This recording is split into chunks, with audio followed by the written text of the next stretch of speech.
নমস্কার বন্ধুরা, confederation of state government এমপ্লয়িজের তরফ থেকে advocate Firdaus Shamim, chief secretary West Bengal আর প্রিন্সিপাল সেক্রেটারি ফাইন্যান্স ডিপার্টমেন্ট, এদের দুজনকে ডিএ মামলার কমপ্লায়েন্স অর্ডার দিয়েছেন।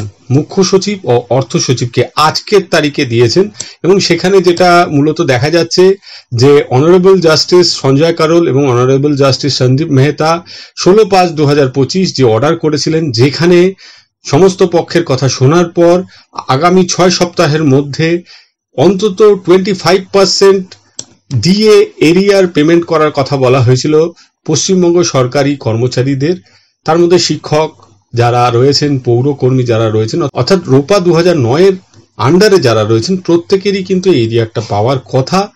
রিটায়ার যারা হয়ে গেছেন তারাও পেনশনের ক্ষেত্রে এই রিলিফটি পাবেন। সেই বিষয়ে কিন্তু এই কমপ্লায়েন্স অর্ডার দেওয়া হলো। এটি একটি আইনি প্রক্রিয়া। এখন রাজ্য সরকার বা এই যে সচিবদের দেওয়া হলো তাদের কাছে 3টে পথ খোলা রয়েছে।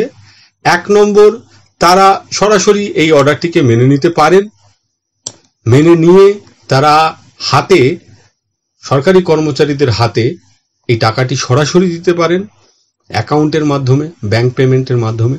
2 নম্বর, তারা এই টাকাটি জিপিএফ অ্যাকাউন্ট সেখানেও দিতে পারেন, যেটা সরাসরি সরকারি কর্মচারীরা এই মুহূর্তে পাবেন না, তারা রিটায়ারমেন্টের সময় কিংবা কোনো ধরনের লোন তোলার সময় পাবেন। এই দুটো পথই হচ্ছে এক প্রকার এই রায়টিকে মেনে নেওয়া। তৃতীয় আরেকটি পথ যেটা শোনা যাচ্ছে, এই অর্ডারটিকে চ্যালেঞ্জ করে রিভিউ পিটিশনে রাজ্য সরকার যেতে পারে, সেক্ষেত্রে কিছুটা বিলম্ব হবে।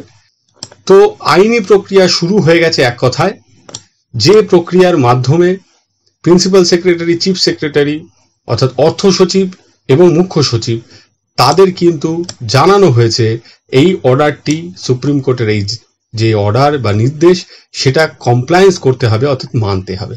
দেখা যাক আর কি আপডেট আসে, আপনাদের সাথে সেটাও শেয়ার করব। সকলে ভালো থাকবেন, সুস্থ থাকবেন, ধন্যবাদ।